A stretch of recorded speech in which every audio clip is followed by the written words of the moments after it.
नमस्कार मित्रों, स्वागत है आप सभी का आपके अपने YouTube चैनल श्लोक शिक्षालय में। जैसा कि आप सभी को पता है कि हम लोग बात कर रहे हैं स्टैटिक जीके के बारे में और उसी के अगले चैप्टर के बारे में या हम अगली वीडियो के बारे में हम लोग आगे बात करेंगे। जैसा कि आप सभी लोगों को पता है RRB, NTPC, group D, UP triple SC, लेखपाल, सुपर टेट, यूपी पीसीएस और जो भी आगे आने वाले एग्ज़ाम हैं जैसे आपका एसएससी हो गया, एसएससी के सभी एग्ज़ाम्स जैसे कि आपका सीएचएसएल, सीजीएल या सीएचएसएल, ये सभी एग्ज़ाम्स आपके आने वाले 3-4 महीनों में होने वाले हैं। इन सभी को लेकर के हम सभी लोग जो है पढ़ रहे हैं स्टैटिक जीके, जो कि काफ़ी महत्वपूर्ण सेक्शन बन जाता है।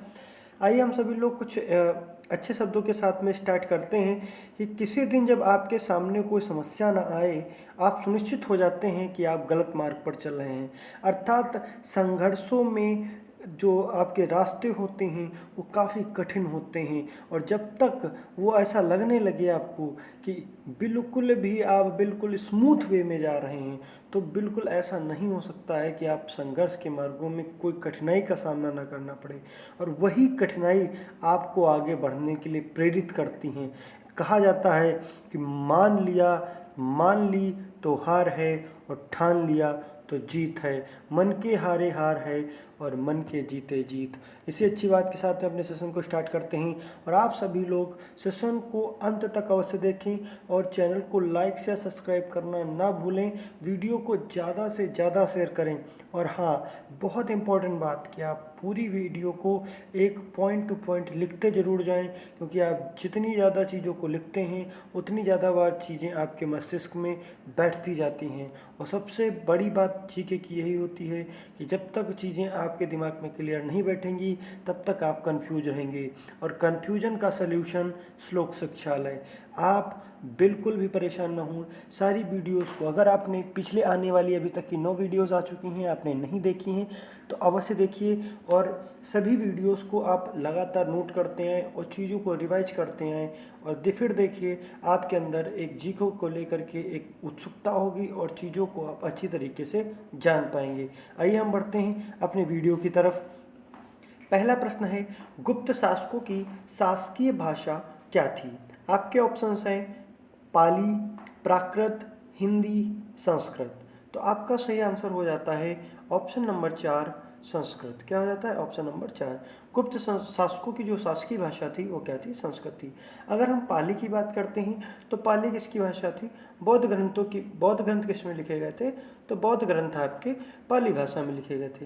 प्राकृत किस में लिखे गए थे? तो जैन धर्म के जो ग्रंथ थे वो किस में लिखे गए थे? प्राकृत में लिखे गए थे। अगर हिंदी की हम बात कर लेते हैं तो दोस्तों हिंदी की अगर हम बात करें तो हिंदी साहित्य का स्वर्णकाल, हिंदी साहित्य का स्वर्णकाल किसे कहा जाता है? तो ये आपका मुगल काल में अकबर के समय को क्या कहा जाता है? हिंदी साहित्य का स्वर्णकाल कहा जाता है। आइए कुछ हम गुप्त शासकों के बारे में जानकारी प्राप्त कर लेते हैं। गुप्त शासकों के बारे में अगर जानकारी प्राप्त करते हैं तो आप सभी को पता है इसके संस्थापक कौन है। इसके संस्थापक हैं आपके श्रीगुप्त। और श्रीगुप्त ने इसकी स्थापना कब की थी? 240 ईस्वी में की थी। और श्रीगुप्त का शासन कार्य कब तक रहा? तो ये इनका शासन कार्य रहा 240 से लेकर के 280 तक। कब तक रहा मित्रों? 240 से 280 तक रहा। कब तक रहा? 240 से 280 तक। 240 से 280 तक। अगर हम बात करते हैं कि गुप्त साम्राज्य का उदय कब हुआ तो 3वीं शताब्दी में हुआ और प्रयाग के निकट कौशाम्बी में हुआ। और अगर बात करें तो पूछा जाता है कि गुप्त पूर्व में क्या थे, तो ये कुषाणों के सामंत थे। कौन थे? कुषाणों के सामंत थे। अगर हम बात कर लेते हैं तो श्रीगुप्त का उत्तराधिकारी कौन होता है? घटोत्कच होता है। और फिर अगर हम बात करते हैं जो गुप्त वंश का जो प्रथम महान सम्राट बनकर के सामने आता है वो कौन होता है? चंद्रगुप्त प्रथम होता है। वो कौन होता है? चंद्रगुप्त प्रथम होता है। अगर हम बात करते हैं भारत का नेपोलियन किसे कहा जाता है? तो समुद्रगुप्त को कहा जाता है। विक्रमादित्य की उपाधि सबसे पहले किसने ली थी? तो विक्रमादित्य की उपाधि चंद्रगुप्त द्वितीय के द्वारा ली गई थी। चीनी यात्री फाहियान किसके शासनकाल में आया था? तो चंद्रगुप्त द्वितीय के समय आया था। नालंदा विश्वविद्यालय की स्थापना आपकी क्या थी? किसके द्वारा? कुमार गुप्त के द्वारा। किसके द्वारा? कुमार गुप्त के द्वारा इसकी स्थापना की गई थी। अगर हम देखते हैं कि सुदर्शन झील का पुनरुद्धार किसके द्वारा किया गया था, तो सुदर्शन झील का पुनरुद्धार आपका किया गया था किसके द्वारा, स्कंदगुप्त के द्वारा। किसके द्वारा, स्कंदगुप्त के द्वारा जो है स्थापना की गई थी। अगर हम बात करते हैं कि अंतिम शासक कौन हुआ, तो विष्णुगुप्त इसके अंतिम शासन हुए। कौन हुए, अंतिम शासन हुए। सुदर्शन झील का निर्माण किसके द्वारा कराया गया था, मौर्य वंश के द्वारा इसका निर्माण कराया गया था। अगर हम बात करते हैं कि परम भागवत की उपाधि धारण करने वाला प्रथम गुप्त शासक कौन था, तो वो था समुद्रगुप्त। कौन था, समुद्रगुप्त। अगर हम बात करते हैं कि समुद्रगुप्त का दरबारी कवि कौन था, तो समुद्रगुप्त का दरबारी कवि था हरिशेन। कौन था, हरिशेन था। और ये किससे प्रसिद्ध है, तो ये जो है इलाहाबाद प्रसिद्ध के जो प्रशस्ति थी उसके लेख की रचना इनके द्वारा की गई थी। अगर हम बात करते हैं जो शाप के बारे में आता है कि शाप कौन थे, तो शाप जो है चंद्रगुप्त द्वितीय। कौन, चंद्रगुप्त द्वितीय के राजकवि थे। कौन थे, राजकवि थे। अगर हम बात करते हैं कि चंद्रगुप्त द्वितीय के समय में जो विद्या के प्रमुख केंद्र थे वो कौन कौन थे, तो पाटलिपुत्र और उज्जैनी। पाटलिपुत्र जो वर्तमान में पटना के नाम से प्रसिद्ध है, और उज्जैनी कौन सा था, उज्जैनी। ये दोनों आपके विद्या के प्रमुख केंद्र होते थे गुप्त दरबार में। अगर हम बात कर लेते हैं तो उस समय चंद्रगुप्त द्वितीय के दरबार में नवरत्न हुआ करते थे, उसमें कालिदास सबसे अग्रगण्य थे। अगर हम बात करते हैं इनमें से और कौन कौन था, तो धन्वंतरी थे, छपड़क थे। छपड़क को किस बारे में सबसे प्रसिद्ध माना जाता है, तो छपड़क जो है फलित ज्योतिषी के विद्वान हुआ करते थे। और उसमें एक नाम आता है अमर सिंह। अमर सिंह पिछले कुछ एग्जाम्स में पूछा गया, तो अमर सिंह का संबंध किससे था, अमर सिंह कोशकार थे। क्या थे, कोशकार थे। अगर हम बात करते हैं शंकु कौन थे, तो शंकु थे आपके वास्तुकार थे। कौन थे, शंकु थे वास्तुकार। क्या थे, वास्तुकार। अगर हम बात कर लेते हैं बेताल भट्ट, घटकपर्य, वाराहमिहिर जो कि खगोल विज्ञानी थे, और वर्रुज जैसे विद्वान भी जो है चंद्रगुप्त द्वितीय के दरबार में रहा करते थे। अगर हम बात कर लेते हैं कि नालंदा विश्वविद्यालय की, जैसे अभी मैंने बताया आपको, किसने स्थापना की थी, कुमार गुप्त के द्वारा की गई थी। अगर हम बात करते हैं स्कंदगुप्त ने जो गिरनार पर्वत पर स्थित सुदर्शन झील का पुनरुद्धार किया था। मतलब कि जो सुदर्शन झील का पुनरुद्धार किसके द्वारा किया गया था, स्कंदगुप्त के द्वारा किया गया था। लेकिन अगर प्रश्न पूछा जाए कि सुदर्शन झील कहाँ पर स्थित है, तो ये गिरनार पर्वत पर स्थित है। कहाँ पर, गिरनार पर्वत पर स्थित है। अगर हम बात कर लेते हैं कुछ और इम्पोर्टेंट प्रश्नों के बारे में, तो गुप्त साम्राज्य की सबसे बड़ी प्रादेशिक इकाई कौन सी थी, तो वो थी आपकी देश। कौन सी थी, देश थी। अगर हम बात कर लेते हैं कुछ और इम्पोर्टेंट फैक्ट्स के बारे में, तो आपका बन जाता है प्रश्न कि जो टैक्सेस थे, मतलब कर थे, वो किस प्रकार लगाया जाता था, तो लगभग 1/4 और 1/6, जो कुल उत्पादन का 1/4 और 1/6 भाग कर लिया जाता था।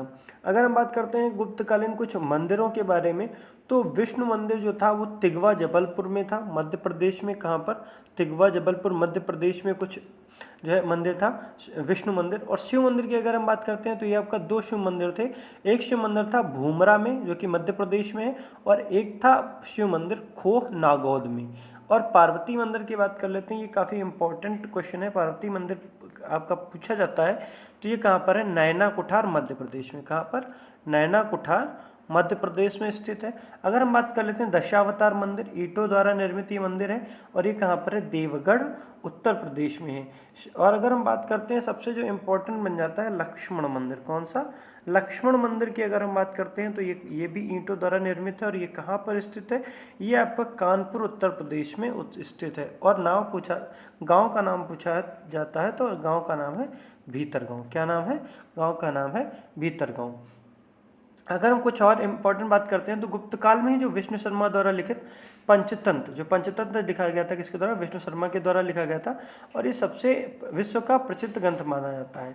और अगर बात करें तो बाइबिल के बाद इसका दूसरा स्थान है, और इसको कितने भागों में बांटा गया है, 5 भागों में बांटा गया है।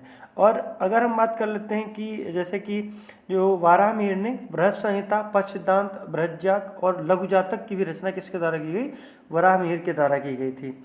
आगे हम अगर बढ़ते हैं तो अगला प्रश्न है, बाबर ने अपनी आत्मकथा बाबरनामा की रचना किस भाषा में की थी। तो बाबरनामा किसकी आत्मकथा है, बाबर की है। अब ये किस भाषा में की गई थी, तो आपके ऑप्शंस हैं फारसी में, उर्दू में, तुर्की में या अफ़गानी में? तो किस भाषा में की गई थी? तुर्की में। तुर्की में जो है बाबर ने अपनी आत्मकथा बाबरनामा की रचना की थी। आइए बात कर लेते हैं कुछ जो है बाबर के विषय में जानकारी प्राप्त कर लेते हैं। तो बाबर का जन्म कब हुआ था?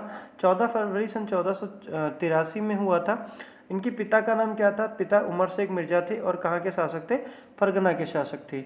अगर हम बात करते हैं तो बादशाह की उपाधि का बाबर द्वारा धारण की जाती है तो 1507 में धारण करते हैं। और पहला आक्रमण बाबर किसके खिलाफ करते हैं? तो यूसुफ जाई जात के विरुद्ध करते हैं 1519 में। अगर हम बात कर लेते हैं कि पानीपत का प्रथम युद्ध कब हुआ था? तो पानीपत का प्रथम युद्ध हुआ था 1526 में। और किसके किसके मध्य हुआ था? बाबर और इब्राहिम लोदी के मध्य हुआ था। उसमें बाबर विजयी हुआ था। अगर हम बात कर लेते हैं कि खानवा का युद्ध कब हुआ था? तो ये 1527 में हुआ था। और किसके किसके मध्य हुआ था?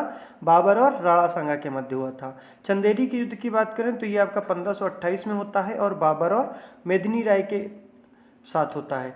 अगर हम बात करते हैं घाघरा का युद्ध तो 1529 में होता है और बाबर और अफगानों के साथ होता है। और 1530 में बाबर की मृत्यु हो जाती है। आगे हम बढ़ते हैं तो कुछ और बाबर के बारे में इंपॉर्टेंट फैक्ट्स के बारे में जानकारी ले लेते हैं। तो बाबर ने अपने जो है कलंदर की उपाधि धारण की थी। और क्वेश्चन पूछा जाता है कि गाजी की उपाधि कब धारण की थी? तो खानवा के युद्ध के बाद जो है गाजी की उपाधि बाबर ने धारण की थी। अगर हम बात करते हैं कि सबसे पहले बाबर का जो मकबरा था वह कहाँ पर था? तो सबसे पहले इसे आरामबाग में दफनाया गया था और बाद में इसमें काबुल में दफना दिया गया था। बाबरनामा तुर्की भाषा में बाबर के द्वारा लिखी गई थी और बाबरनामा का अनुवाद फारसी में अब्दुल रहीम खान खाना के द्वारा बाद में किया गया था। अगले प्रश्न की ओर बढ़ते हैं। जफरनामा जो कि फारसी भाषा की रचना है, इसके रचनाकार कौन है?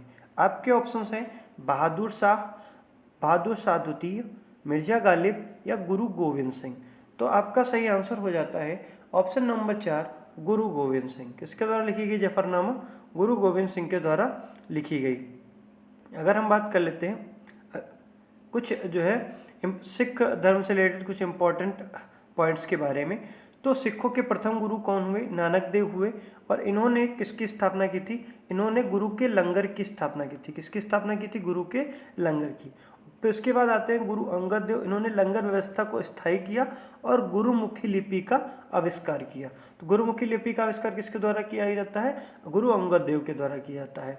उसके बाद बात करें तो गुरु अमरदास आते हैं। गुरु अमरदास के द्वारा विवाह पद्धति, एक नवीन विवाह पद्धति लवन का प्रचलन इनके द्वारा किया जाता है। गुरु रामदास आते हैं। गुरु रामदास ने अमृतसर नामक नगर की स्थापना की थी। फिर उसके बाद गुरु अर्जुन देव का नाम आता है और इन्होंने जो है आदि ग्रंथ की रचना की थी और हरमंदिर साहिब का निर्माण इनके द्वारा किया गया था। उसके बाद आते हैं गुरु हरगोविंद और ये अकाल तख्त की स्थापना करते हैं। किसकी करते हैं? अकाल तख्त की स्थापना किसके द्वारा की जाती है? गुरु हरगोविंद की। क्वेश्चन पूछा जाता है कि सिख धर्म में किसकी मृत्यु चेचक के द्वारा हुई थी? तो किसकी मृत्यु हुई थी? गुरु हरकिशन की। गुरु हरकिशन की मृत्यु किससे हुई थी? चेचक से हुई थी।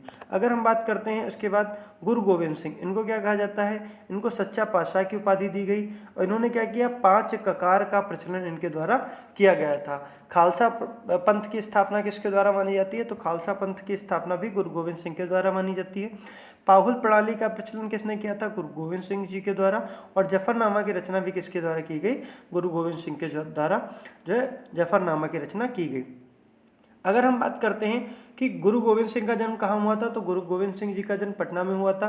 निवास स्थल इनका आनंदपुर साहिब था तथा कार्यस्थली इनकी कहाँ थी? पहोता थी। अगर हम बात करते हैं कि बांदा बहादुर का वास्तविक नाम क्या था? लक्ष्मण दास था। अगर हम बात करते हैं मिसल के बारे में, तो एक अरबी भाषा का शब्द है जिसका अर्थ होता है समान। अगर हम बात करते हैं कि जस्सा सिंह आहलूवालिया ने जो है 10 दल खालसा को 12 दलों में विभाजित किया था, जिन्हें क्या कहा जाता था? मिसल कहा जाता था। तो मिसल को जो है किसने बनाया था? तो जस्सा सिंह आहलूवालिया ने दल खालसा को 12 दलों में विभाजित कर दिया, जिसे क्या कहा गया? मिसल कहा गया। अगर हम बात करते हैं कि बहुत ही जो है प्रसिद्ध राजा हुए जिनका नाम था महाराजा रणजीत सिंह, इनका संबंध किस जो है मिसल से था? तो इनका संबंध सोचकिया मिसल से था। अगर हम बात कर लेते हैं कि अमृतसर की संधि कब हुई थी, तो 25 अप्रैल 1809 में हुई थी और किसके किसके मध्य हुई थी? चार्ल्स मेटकॉफ और राजा रणजीत सिंह के मध्य हुई थी। अगले प्रश्न की ओर बढ़ते हैं। महान हिमालय के वलय की प्रकृति कैसी है? तो आपके ऑप्शंस हैं असममिति, सममिति, अर्ध सममिति या गोलाकार। तो आपको बताना है कि महान हिमालय के वलय की प्रकृति कैसी है। तो आपका सही आंसर हो जाता है असममिति। कैसी है? असममिति। महान हिमालय की वलय की प्रकृति कैसी है? जो है कैसी है? असममित है। कैसी है? असममित है। अगर हम कुछ बात कर लेते हैं हिमालय के बारे में, तो यहाँ पर अगर हम बात करते हैं, आपका ऑप्शन 1 सही हो जाता है, असममित। तो कुछ इम्पोर्टेंट फैक्ट्स के बारे में पहले चर्चा करेंगे, उसके बारे में हम जो है इंडिया के कुछ जो है पर्वतों के बारे में भी चर्चा करेंगे। अगर हम बात कर लेते हैं कि हिमालय की जो पूरी पर्वत श्रृंखला है वो क्या दर्शाती है। जो पूरी पर्वत श्रृंखला है यहाँ से लेकर के लद्दाख के ऊपरी हिस्से से लेकर के यहाँ तक अरुणाचल प्रदेश तक, और यहाँ तक ये पूरी जो निचले वाला हिस्सा है यहाँ तक आपका, और नीचे तक जो है आपका महान हिमालय फैला हुआ है। अगर हम बात करते हैं कि हिमालय की पूरी पर्वत श्रृंखला क्या दर्शाती है, तो युवा स्थलाकृति को दर्शाती है। क्या दर्शाती है? युवा स्थलाकृति को दर्शाती है। अगर हम बात करें अत्यधिक ऊंचे शिखर, गहरी घाटियों तथा तेज बहने वाली नदियों से संबंधित है किसका? हिमालय पर्वत श्रृंखला का। तो हिमालय पर्वत श्रृंखला क्या है? तो यहाँ पर बहुत ऊंचे ऊंचे शिखर पाए जाते हैं, गहरी घाटियाँ पाई जाती हैं, और तेज बहने वाली नदियाँ भी यहाँ पर पाई जाती हैं। अगर हम बात करते हैं कि क्वेश्चन पूछा जाता है कि पाताल तोड़ कुएं कहाँ पाए जाते हैं, जो आपका ये तराई क्षेत्र है, किसका? जो आपका तराई क्षेत्र है हिमालय का, जो पर्वत का ये जो तराई क्षेत्र है, यहाँ पर क्या पाए जाते हैं? ये यहाँ आपके पाताल तोड़ कुएं पाए जाते हैं। क्या पाए जाते हैं? पाताल तोड़ कुएं कहाँ पर पाए जाते हैं? तो हिमालय के तराई क्षेत्र में पाए जाते हैं। अगर हम बात करते हैं कुछ और इम्पोर्टेंट फैक्ट के बारे में, तो पूछा जाता है कि भारत की उत्तरी सीमा पर विस्तृत हिमालय भूगर्भीय रूप से युवा बनावट दृष्टिकोण से कैसा है। तो आपको पता होना चाहिए कि ये इसकी आकृति ये कैसा है, तो ये आपका नवीन वलित पर्वत है। आपका हिमालय कैसा है? नवीन वलित पर्वत है। कैसा है? नवीन वलित पर्वत श्रृंखला का उदाहरण है। अगर हम बात करते हैं कि विश्व की सबसे ऊंची पर्वत श्रेणी कौन सी है, तो आपको पता होना चाहिए सबसे ऊंची हिमालय है। अगर हम बात करते हैं कि जो हिमालय है अपनी वर्षा का अधिकांश भाग कहाँ से प्राप्त करता है, तो जो दक्षिण पश्चिमी मानसून है, ठीक है, जो केरल के मालाबार तट से प्रवेश करता है, यहाँ से ही सबसे ज़्यादा वर्षा प्राप्त करता है। अगर हम बात कर लेते हैं कि हिमालय की रचना समांतर वलय श्रेणी से प्राप्त होती है, प्राचीनतम श्रेणी कौन सी है इसकी, तो इसकी प्राचीनतम श्रेणी कौन सी है? वृहद हिमालय है। कौन सी? वृहद हिमालय इसकी सबसे प्राचीनतम श्रेणी है। अगर हम बात करते हैं कि जो पामीर की गांठ कहाँ पर स्थित है, तो ये आपका ट्रांस हिमालय श्रेणी में तिब्बत में स्थित है। अगर हम बात करते हैं तो पामीर जो ग्रंथि बनती है, तो ये लद्दाख का जस्ट ऊपर वाला क्षेत्र बनता है जाकर के, यहाँ पर आपकी पामीर की गांठ ग्रंथ बनती जा करके, और ये किसका मिलान है, तो आपको बताते हैं यहाँ से आता है हिंदकुश पर्वत इधर ऊपरी स्थान से, और इधर से आता है आपका कुनलुन श्रेणी। तो कुनलुन श्रेणी और आपका हिंदकुश पर्वत का जो मिलन स्तर होता है, ये आपका लद्दाख के ऊपरी वाले क्षेत्र में बनता है जाकर के, और यहाँ पर आपका क्या बनता है? पामीर की गांठ आपकी बनती है। और ये कहाँ पर स्थित है, तो ये तिब्बत में स्थित है। अगर हम बात करते हैं कि जो हिमालय की सबसे पूर्वी सीमा कौन बनाता है, तो यहाँ पर आपको पता है कि यहाँ पर अरुणाचल प्रदेश में यहाँ पे सांगपो यहाँ पे नदी आपकी बनती है, जो यहाँ से अरुणाचल प्रदेश से ब्रह्मपुत्र, असम में ब्रह्मपुत्र के नाम से जानी जाती है, और यहाँ से आपकी जो सबसे पूर्वी जो सीमा बनाती है वो कौन सी बनाती है नदी? ब्रह्मपुत्र नदी बनाती है। अगर हम बात करते हैं कुछ और इम्पोर्टेंट फैक्ट्स के बारे में, तो वृहद हिमालय की प्रमुख चोटियों के बारे में बात करते हैं, तो सबसे पहले बात करते हैं माउंट एवरेस्ट के बारे में। तो माउंट एवरेस्ट सबसे ऊंची चोटी है। इसकी ऊंचाई कितनी है, तो इसकी ऊंचाई है आपकी 8,848.86 मीटर की इसकी ऊंचाई है। कहाँ पर है, तो ये जो है नेपाल और जो है चीन के में स्थित है, ठीक है, और ये विश्व की सबसे ऊंची चोटी है। अगर हम बात करते हैं तो विश्व जो कंचनजंगा है ये क्या है, तो ये विश्व की सबसे तीसरी चोटी है, और ये कहाँ पर स्थित है? ये आपकी सिक्किम में स्थित है। कहाँ पर? सिक्किम में स्थित है। अगर हम और बात कर लेते हैं कि कुछ इम्पोर्टेंट फैक्ट्स के बारे में, तो अगर हम बात करते हैं कि आपके जो काराकोरम श्रेणी है, ठीक है, और या ये आपकी जो लद्दाख श्रेणी है, जास्कर श्रेणी है, पीर पंजाल श्रेणी है, या शिवालिक श्रेणी है, ये आपकी कहाँ कहाँ पर आती हैं और कैसे कैसे ये बनती हैं। तो अगर हम बात कर लेते हैं, ये आपका सबसे ऊपरी क्षेत्र है, यहाँ पर कौन सी बनती है, तो यहाँ पर आपका ये काराकोरम श्रेणी आपका सबसे ऊपर बनती है। यहाँ पर कौन सी बनती है? काराकोरम। इसके नीचे अगर हम बात कर लेते हैं तो यहाँ पर आपकी कौन सी बन जाती है? लद्दाख श्रेणी। फिर उसके नीचे आपकी यहाँ पर क्या बनती है? जास्कर श्रेणी, और उसके बाद बनती है आपकी पीर पंजाल ठीक है, पीर पंजाल बनती है, और उसके बाद आपकी कौन सी बनती है, शिवालिक श्रेणी बनती है। ठीक है, अगर हम कुछ और इम्पोर्टेंट बात कर लेते हैं तो लघु हिमालय के बारे में। तो लघु हिमालय का और अन्य नाम क्या है, तो लघु हिमालय को जो है आपका मध्य हिमालय के नाम से भी जाना जाता है। अगर हम बात कर लेते हैं इसकी सबसे बड़ी चोटी, सबसे लंबी श्रृंखला कौन सी है, तो पीर पंजाल है। और इसमें और कौन कौन सी श्रृंखलाएं आती हैं, तो आपकी जैसे कि धौलाधर हो गई या महाभारत हो गई। कौन सी, महाभारत भी इसी श्रेणी में आती है। अगर हम बात कर लेते हैं कि जो बाह्य हिमालय या उप हिमालय के नाम से, तो इसका और क्या नाम है, तो इसका नाम है जैसे कि आपका शिवालिक श्रेणी, जो सबसे नीचे क्रम में आती है। अगर हम बात कर लेते हैं तो इसमें जो आपके दून है, जो प्रसिद्ध दून है, वो किस में आते हैं, वो आपके उप हिमालय या बाह्य हिमालय में आते हैं, जिसको शिवालिक श्रेणी कहा जाता है। जैसे आपका इसके उदाहरण है जैसे देहरादून, कोटली दून, पाटली दून, ये आपके कहाँ पर आते हैं, आपके वो शिवालिक श्रेणी में आते हैं या नवीन हिमालय के अंतर्गत आते हैं। अब हम जो हिमालय का भौगोलिक विभाजन की अगर हम बात कर लें तो आपको पता है कि 4 जो है पश्चिम से पूर्व की ओर अगर हम बढ़ेंगे, कहाँ पर बढ़ेंगे, पश्चिम से पूर्व की ओर बढ़ेंगे। कहाँ पर, पश्चिम से पूर्व की ओर अगर हम बढ़ेंगे तो ये कहाँ तक जाता है आपका, ये पश्चिम से पूर्व की ओर जाते हैं। तो यहाँ पर क्या होता है कि आपके 4 भागों में हम बांटते हैं। कौन कौन से, सबसे पहला हो जाता है आपका पंजाब हिमालय। कौन सा, सबसे पहला हो जाता है आपका पंजाब हिमालय। दूसरा हो जाता है आपका कुमायूं हिमालय। कौन सा, कुमायूं हिमालय। और तीसरा हो जाता है आपका नेपाल हिमालय। कौन सा, नेपाल हिमालय। और चौथा हो जाता है आपका असम हिमालय। कौन सा, असम हिमालय। अगर हम इनका डिवीजन देख लेते हैं, इनका विभाजन देख लेते हैं कैसे होता है, तो देखते हैं कि सबसे पहले हमारा कौन सा आता है, सबसे पहला आता है पंजाब हिमालय। ये कहाँ से कहाँ तक रहता है, तो ये आपका सिंधु से सतलज के बीच रहता है। कैसा, सिंधु से सतलज के बीच में कौन सा रहता है, पंजाब हिमालय।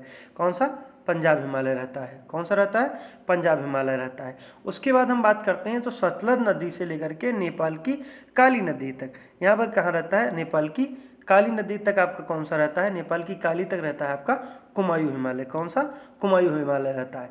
फिर आपकी काली नदी से लेकर के तीस्ता नदी तक, कहाँ तक, तीस्ता नदी तक आपका कौन सा रहता है, आपका रहता है नेपाल हिमालय। कौन सा, नेपाल हिमालय। उसके बाद अगर हम बात करते हैं फिर आपका आता है सबसे लास्ट में असम हिमालय। कहाँ तक, असम हिमालय। और ये आपका तीस्ता नदी से लेकर के दिहांग नदी पर, कौन सा, तीस्ता नदी से लेकर के दिहांग नदी तक रहता है।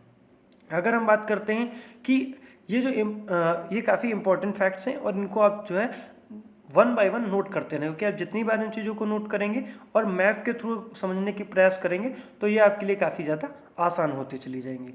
अगर हम बात कर लेते हैं कि आपको जैसा कि पता है कि जो हिमालय है, हिमालय के बारे में अगर हम बात करें तो ये जो सभी चोटियाँ हैं ये कहाँ से हैं, मैंने आपको बताया है, ये पश्चिम से पूर्व की ओर, किधर, पश्चिम से पूर्व की ओर इनका विस्तार मैंने आपको बताया है।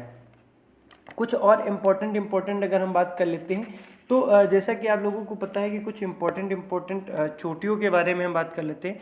तो अगर हम बात करें K2 के बारे में, किसकी बात करते हैं, K2 के बारे में, तो इसका नाम क्या है, तो इसका नाम है माउंट गॉडविन ऑस्टिन है। और ये कहाँ पर है, ये काराकोरम श्रेणी पर स्थित है और ये भारत का सबसे सर्वोच्च शिखर पर्वत है। कौन सा, सबसे सर्वोच्च शिखर पर्वत है। अगर हम कंचनजंगा की बात करते हैं तो कंचनजंगा आपका भारत की दूसरी सबसे ऊंची चोटी है भारत में। अगर हम बात करते हैं कि इसकी अवस्थिति कहाँ पर है, तो इसकी अवस्थिति है सिक्किम में और इसकी ऊंचाई कितनी है, 8598 है। और अगर हम बात करते हैं माउंट एवरेस्ट आपकी, तो माउंट एवरेस्ट सबसे ऊंची चोटी है विश्व की और ये कहाँ पर स्थित है, ये आपकी नेपाल में स्थित है और इसकी ऊंचाई कितनी है, 8848.86 मीटर इसकी ऊंचाई है। अगर हम बात कर लेते हैं कि नंदा देवी भारत की चौथी सबसे ऊंची चोटी है और ये कहाँ पर है, ये आपकी उत्तराखंड में है और इसकी ऊंचाई कितनी है, 7816 मीटर है। कितनी है, 7816 जो है मीटर की है। अगर हम बात कर लेते हैं कि जो करेवा भू आकृति है, करेवा भू आकृति कहाँ पर पाई जाती है, तो काफ़ी इंपॉर्टेंट फैक्ट है कि पूछा जाता है करेवा भू आकृति, तो ये आपकी कहाँ पाई जाती है, जम्मू कश्मीर में। कहाँ पर, जम्मू कश्मीर में जो है आपकी करेवा भू आकृति पाई जाती है। अगर हम बात कर लेते हैं कि कुछ प्रमुख घाटियों के बारे में, तो आपको पता होना चाहिए कि जैसे कि जो कुल्लू घाटी है वो कहाँ पर है, कुल्लू घाटी आपकी, तो कुल्लू घाटी का संबंध आपका हिमाचल प्रदेश से, कहाँ पर, हिमाचल प्रदेश से है और ये धौलाधर और पंजाब श्रेणियों के मध्य में है। कहाँ पर, यहाँ पर धौलाधर और पंजाब के मध्य में कौन सी है, कुल्लू घाटी है।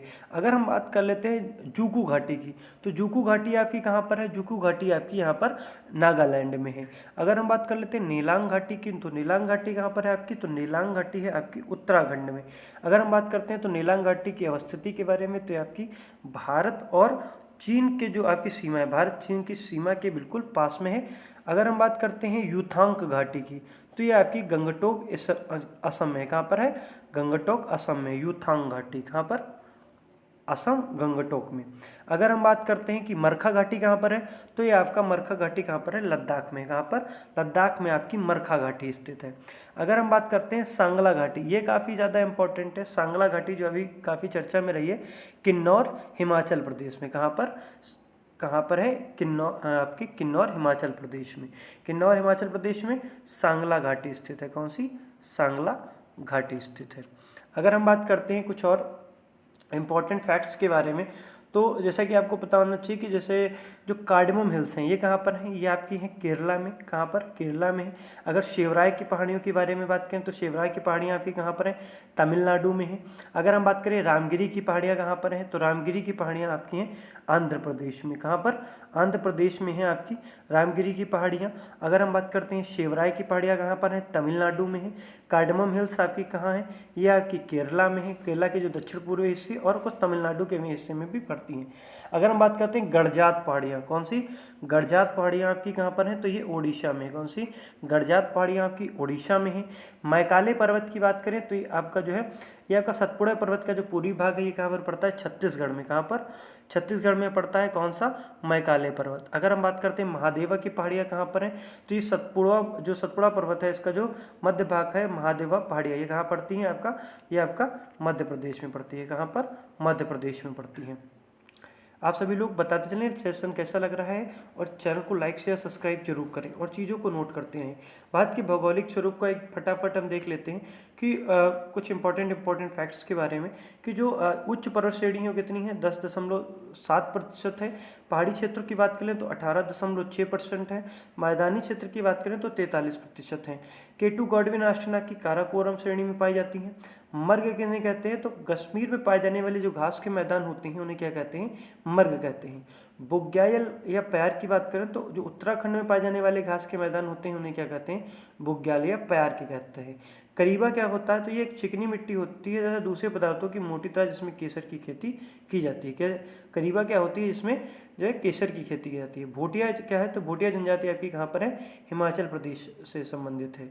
अगर हम बात कर लेते हैं कि कुछ जो जैसे कि कुछ हिमालय जो जहाँ पर अलग होते हैं उनके बीच में कौन कौन से फॉल्ट या थ्रस्ट पाए जाते हैं उनके बारे में जानकारी प्राप्त कर लेते हैं। यहाँ से क्वेश्चन आजकल बहुत ज़्यादा बनते हैं।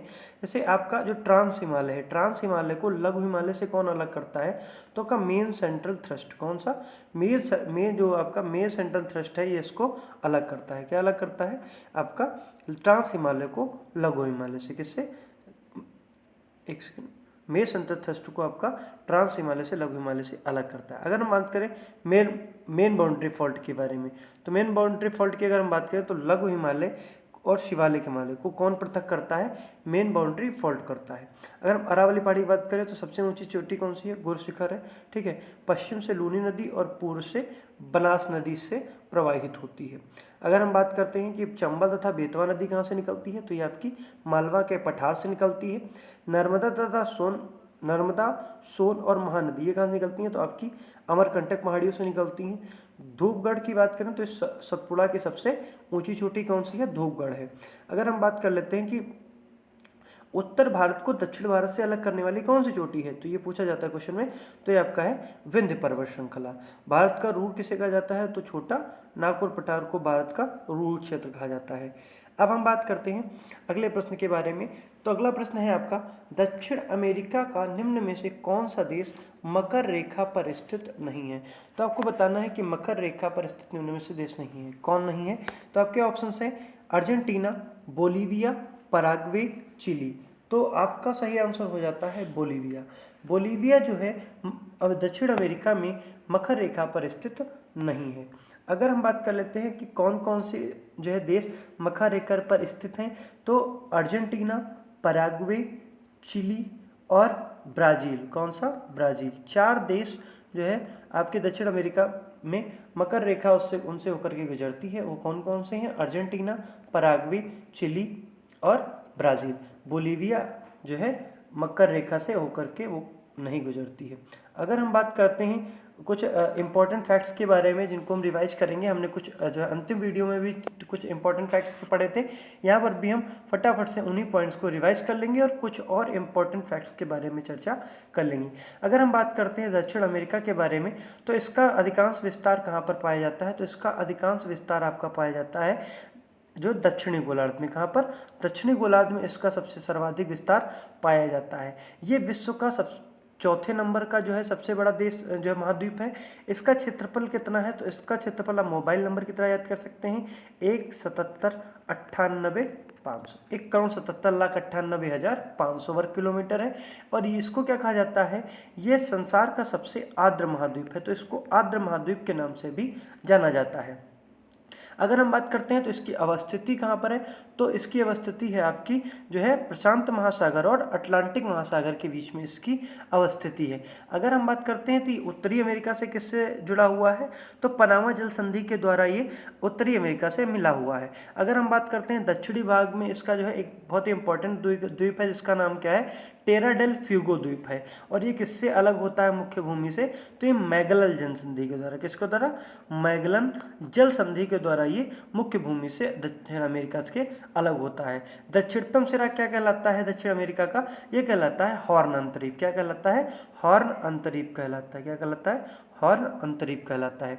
कुछ और इम्पोर्टेंट जो है पॉइंट्स की अगर हम बात करें तो दक्षिण अमेरिका की जो देश है ब्राज़ील, इसकी सीमा किन 2 देशों से नहीं मिलती है और सभी से मिलती है। तो आप जैसे कि देख पा रहे होंगे चित्र में कि यहाँ पर आपका एक देश अवस्थित है, वो है इक्वाडोर। कौन सा? इक्वाडोर है। और यहाँ पर है चिली। तो इक्वाडोर और चिली, इन 2 देशों को छोड़ करके दक्षिण अमेरिका का जो ब्राज़ील शहर है वो सभी देशों से सीमाएं साझा करता है। जैसे आप देख लें यहाँ पर वेनेजुएला से भी, कोलंबिया से, और अगर हम बात करें पेरू से, बोलीविया से, पराग्वे से या अर्जेंटीना से, सभी से जो है ब्राज़ील सीमा बनाता है। और किससे नहीं बनाता है? इक्वाडोर और चिली से नहीं बनाता है। अगर हम बात करते हैं भूमध्य रेखा पर स्थित दक्षिण अमेरिका के देश कौन कौन से हैं? तो इक्वाडोर, कोलंबिया और आपका ब्राज़ील। ये इक्वाडोर, कोलंबिया और ब्राज़ील, ये आपके ऐसे देश हैं जो कहाँ पर हैं? आपके भूमध्य रेखा पर स्थित देश हैं। अगर हम बात करते हैं कि जो सबसे ऊंची नौकायन झील है वो कौन सी है? टीटीकाका झील है। और वो कहाँ पर स्थित है? पेरू और बोलीविया की सीमा पर। कहाँ पर? पेरू और बोलीविया की सीमा पर स्थित है। ये यहाँ पर आप देख सकते हैं, ये है आपका, ये आपका है पेरू और बोलीविया की सीमा पर स्थित है। कहाँ पर? पेरू और बोलीविया की सीमा पर। यहाँ पर छोटा सा आप देख सकते हैं, ये देखिए यहाँ पर ये आपका स्थित है।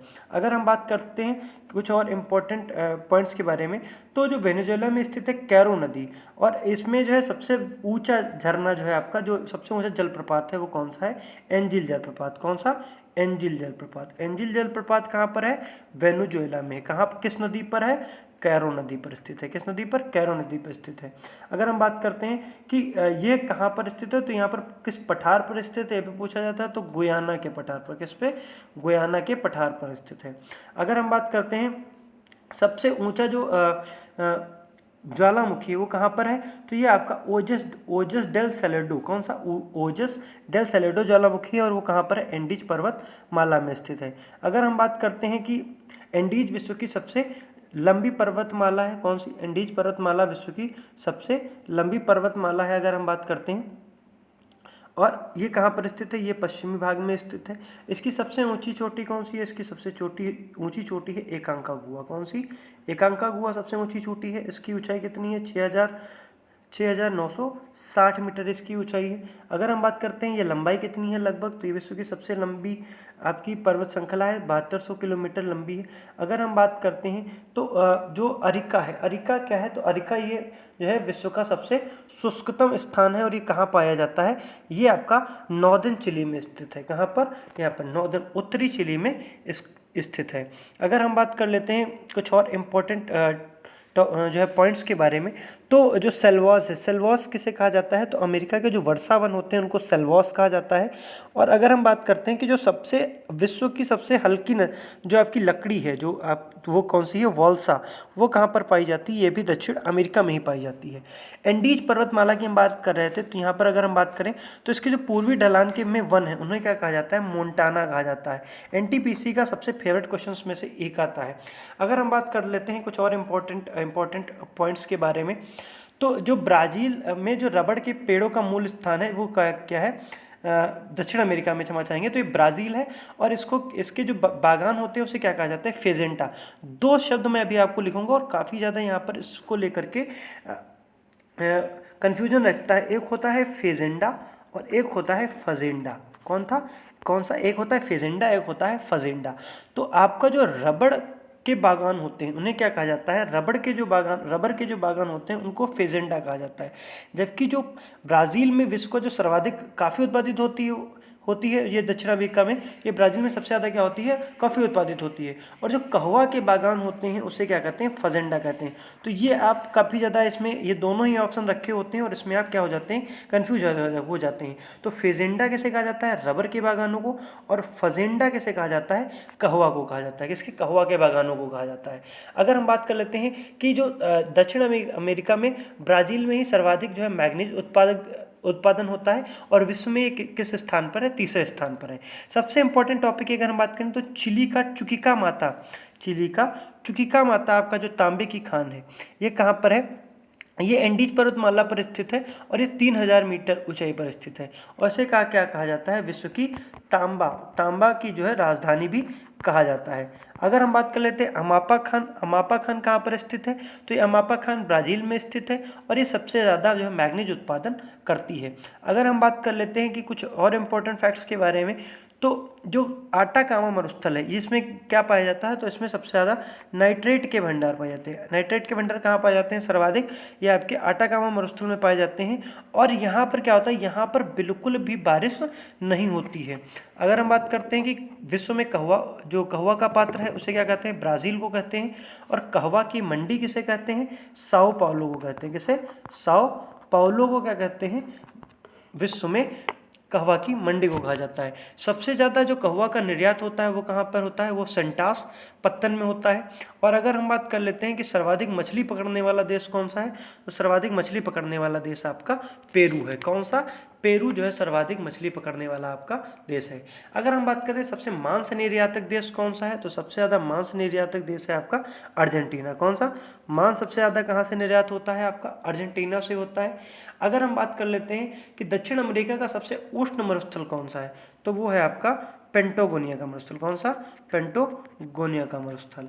अगर हम बात कर लेते हैं कुछ और इम्पोर्टेंट फैक्ट्स के बारे में, तो बोलीविया दक्षिण अमेरिका का सबसे बड़ा लैंड लॉक्ड कंट्री है। कौन सा, बोलीविया। अगर हम बात कर लेते हैं इंपॉर्टेंट फैक्ट और अंतिम फैक्ट के बारे में, इक्वाडोर के पास में एक द्वीप स्थित है, उसका नाम क्या है, गैलोपैगोस द्वीप। और गैलोपैगोस द्वीप इस समय काफ़ी चर्चा में रहा है क्योंकि जो आपका ओलिवियर रिडले टर्टल है, इसका जो क्या है, ये प्राकृतिक प्रजनन स्थल है। क्या है, प्राकृतिक प्रजनन स्थल कहाँ पर है, इक्वाडोर के पास गैलोपैगोस द्वीप है, यहाँ पर। अगर हम बात कर लेते हैं कि जो आपका दक्षिण अमेरिका है इसमें जो आपके गौनो पाया जाता है, गौनो पाए जाते हैं, तो गौनो क्या कहते हैं कि पक्षियों से प्राप्त खाद को क्या कहते हैं, गौनो कहते हैं। क्या कहते हैं, गौनो कहते हैं।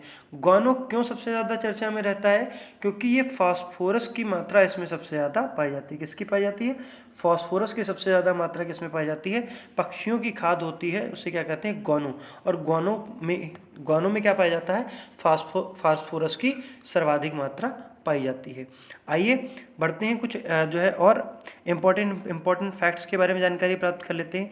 पंपास के बारे में अगर हम बात करें तो पंपास अर्जेंटीना में पाए जाने वाले घास के मैदानों को कहा जाता है और इन्हें क्या कहा जाता है, अर्जेंटीना का हृदय भी कहा जाता है। क्या कहा जाता है, अर्जेंटीना का हृदय भी कहा जाता है। एकांकागुआ की बात करें तो एकांकागुआ एंडीज एंडीज की सबसे ऊंची चोटी है।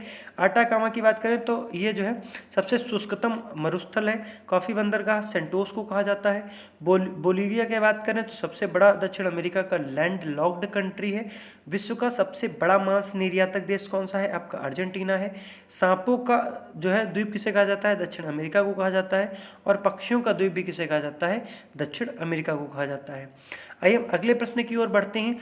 नीति आयोग के प्रथम उपाध्यक्ष कौन थे? आपके ऑप्शंस हैं अरविंद कुमार, अरविंद पनगड़िया, आदेश कुमार, राजीव कुमार।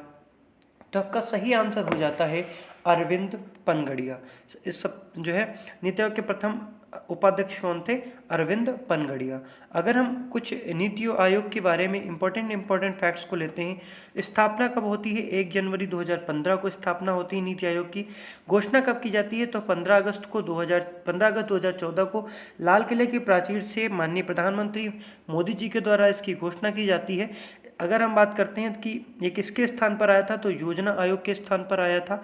नीति आयोग के अध्यक्ष कौन होते हैं? प्रधानमंत्री होते हैं। अगर हम बात करते हैं कि जो पंचवर्षीय योजनाएं होती हैं इनकी आगे बढ़ाने की जिम्मेदारी किसकी होती है? नीति आयोग की होती है। नीति आयोग के प्रथम अध्यक्ष कौन थे? तो नरेंद्र मोदी जी थे। और प्रथम उपाध्यक्ष कौन थे? अरविंद पनगड़िया थे। अगर क्वेश्चन आता है कि नीति आयोग एक कैसी संस्था है, तो नीति आयोग एक गैर संवैधानिक संस्था है और एक परामर्शदात्री संस्था है। अगर हम बात करते हैं कि जो पंचवर्षीय योजना के जो प्रारूप का अनुमोदन और अंतिम स्वीकृति प्रदान की जाती है, किसके द्वारा प्रदान की जाती है? राष्ट्रीय विकास परिषद के द्वारा। किसके द्वारा? राष्ट्रीय विकास परिषद के द्वारा इसकी मान्यता प्राप्त की जाती है। आइए बात कर लेते हैं राष्ट्रीय विकास परिषद के बारे में। तो राष्ट्रीय विकास परिषद की स्थापना कब हुई थी? तो राष्ट्रीय विकास परिषद का जो गठन 6 अगस्त 1992 को हुआ था। इसके अध्यक्ष कौन होते हैं? प्रधानमंत्री होते हैं। और इसको किसकी संज्ञा दी जाती है? तो इसको जो है सुपर कैबिनेट की संज्ञा दी जाती है। किसकी संज्ञा दी जाती है?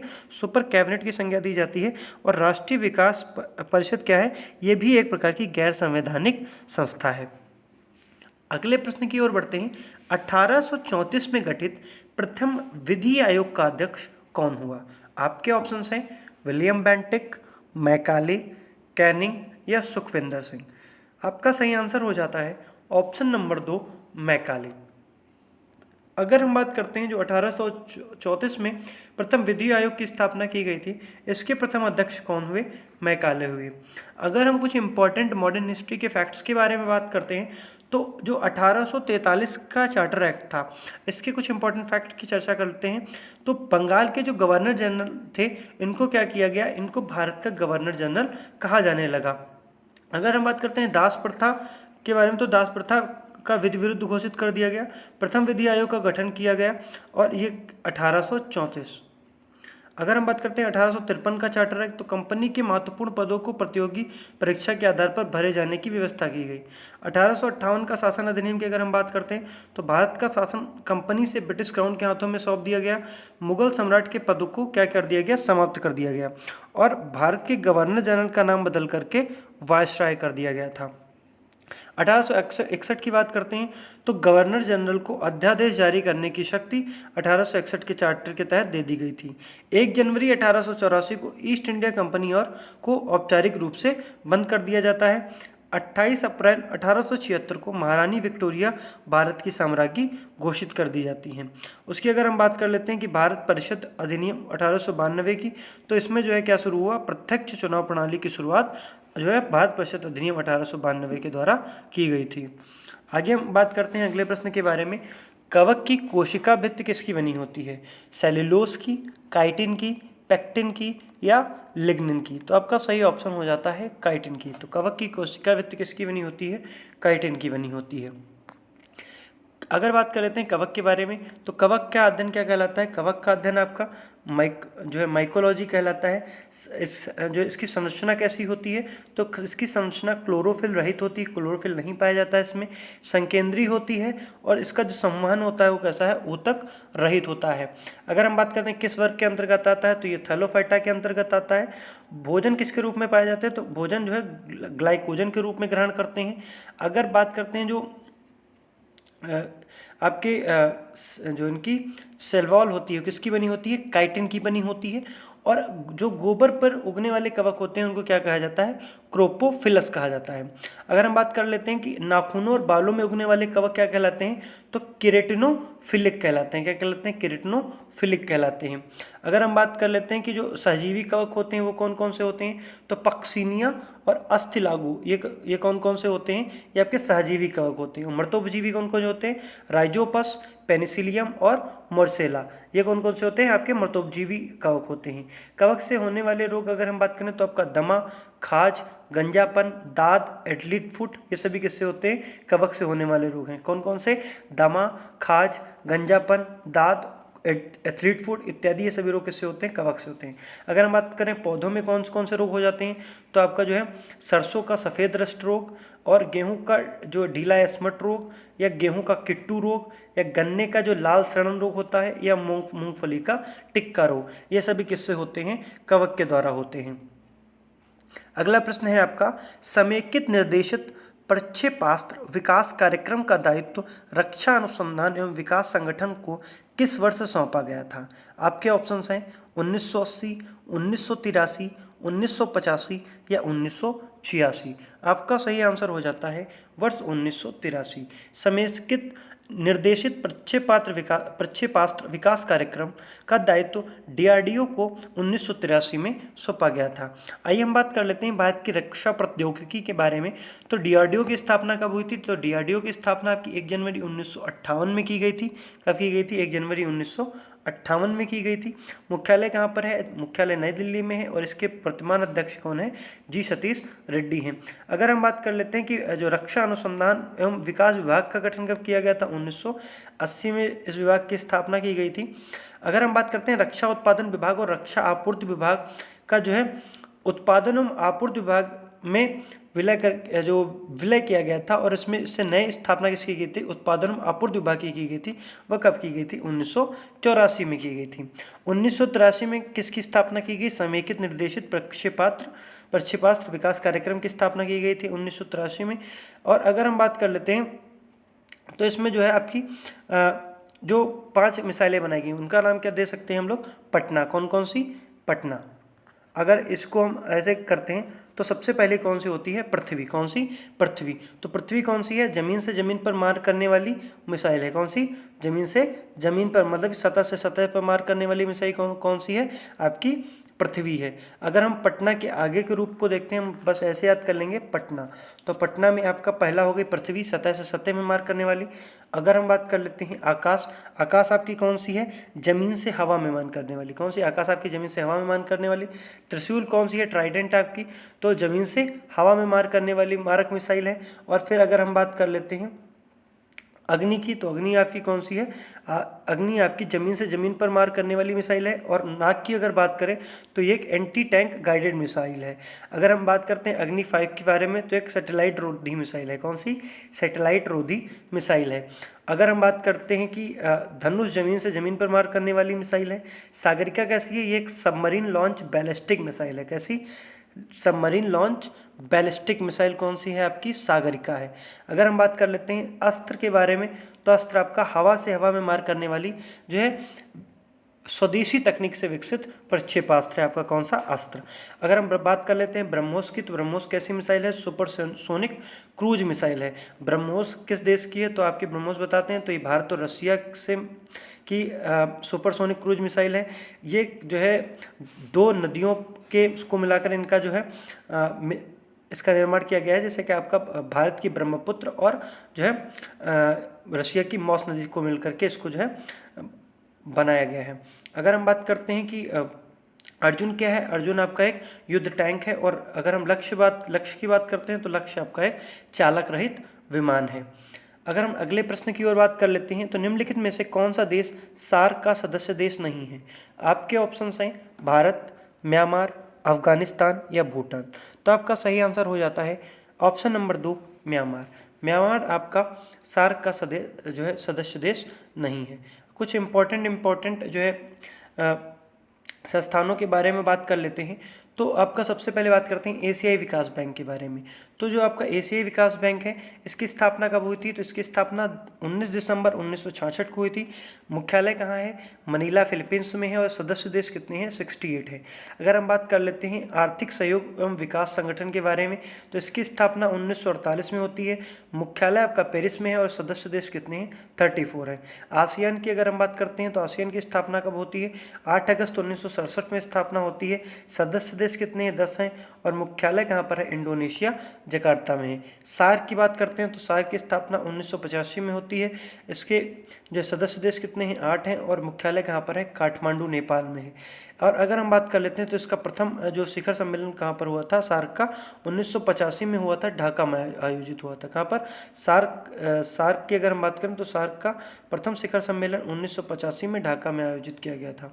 अगर हम बात कर लेते हैं G7 के बारे में, तो G7 की स्थापना कब की गई थी? तो आपका 1975 में इसकी स्थापना की गई थी।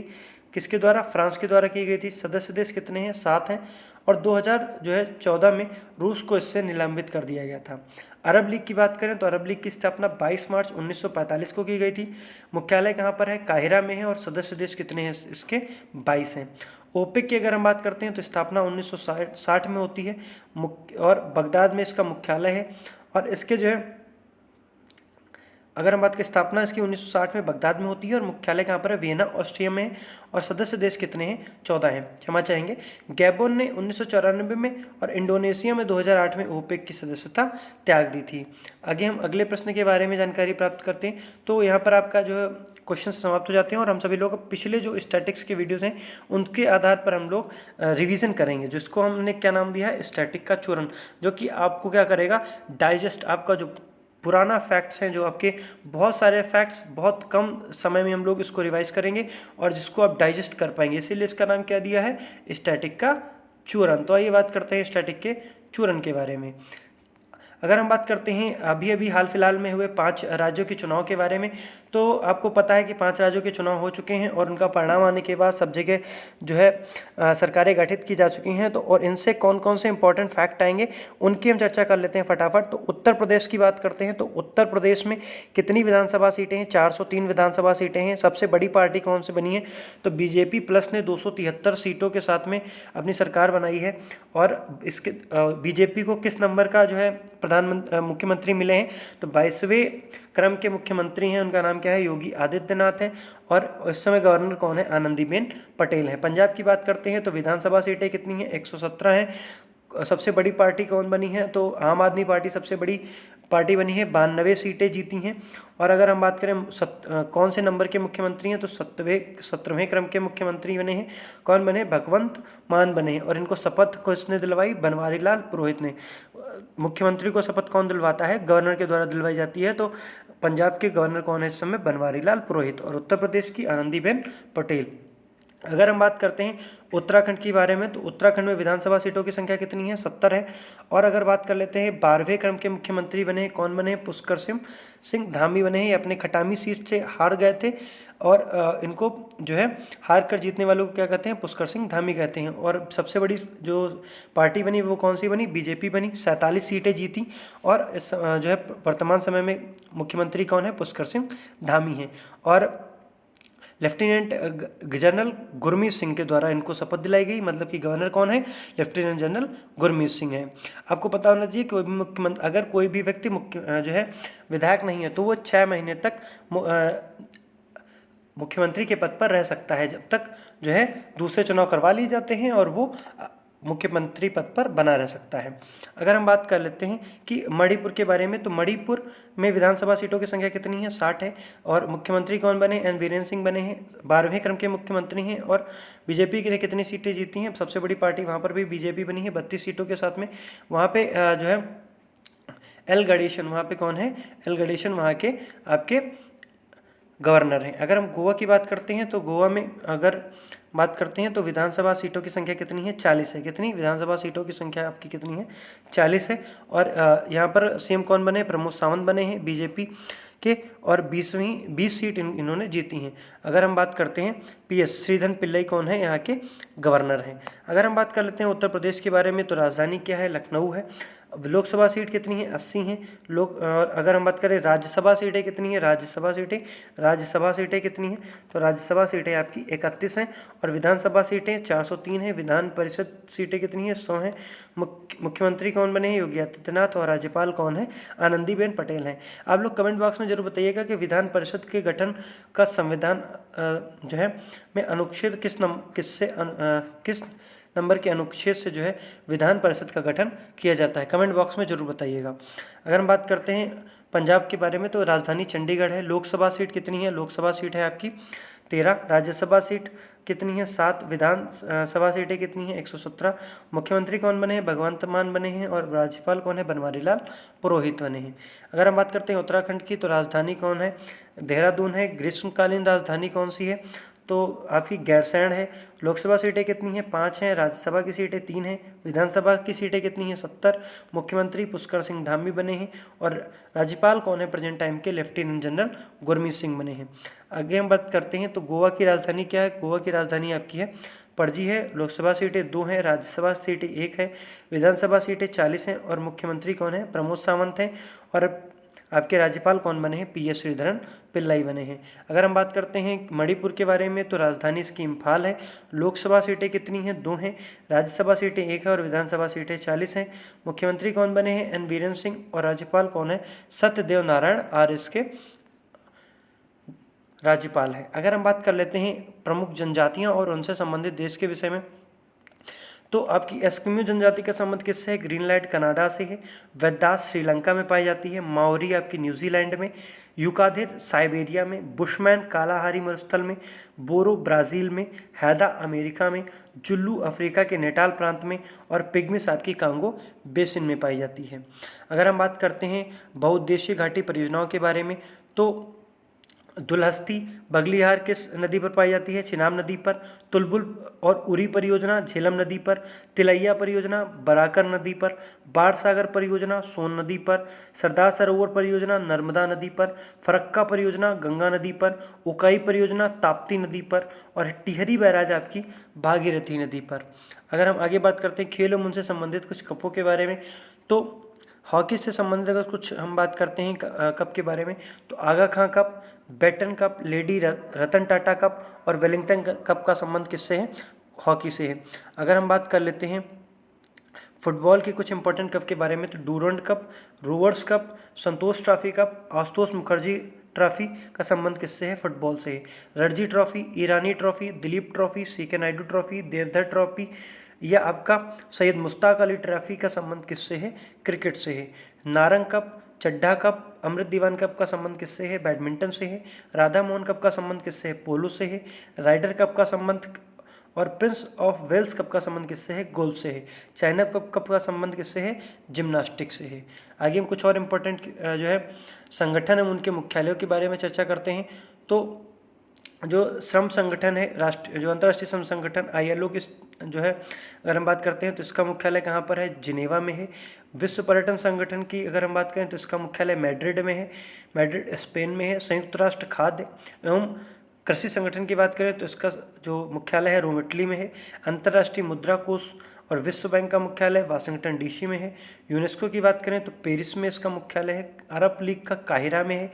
इंटरपोल का अगर हम बात करें तो लियोन में है। और कॉमनवेल्थ का मुख्यालय लंदन में है। और चोगम राष्ट्रमंडली राष्ट्रीय अध्यक्ष सम्मेलन का मुख्यालय कहाँ पर? स्ट्रासबर्ग जर्मनी में है। BCCI का मुख्यालय कहाँ पर है आपका? वानखेड़े स्टेडियम मुंबई में है। अगर हम बात कर लेते हैं ICC का मुख्यालय कहाँ पर है? ICC का तो ये आपका दुबई में है। अगर हम आगे बात कर लेते हैं तो आप सभी लोगों को सेशन कैसा लगा जरूर कमेंट बॉक्स में बताएं। आप सभी लोगों ने अपना महत्वपूर्ण समय दिया उसके लिए धन्यवाद। आप लोग तैयारी करते रहें क्योंकि आगे आने वाले एग्ज़ाम काफ़ी ज़्यादा इंपॉर्टेंट होने वाले हैं। चैनल को लाइक शेयर सब्सक्राइब जरूर करें। आप सभी लोग अपना प्यार श्लोक शिक्षालय को अवश्य दें। आप सभी लोगों का धन्यवाद। प्रसन्न रहिए, स्वस्थ रहिए, अपनों का ख्याल रखिए। बहुत बहुत धन्यवाद। शुभ रात्रि। जय हिंद, जय भारत, वंदे मातरम।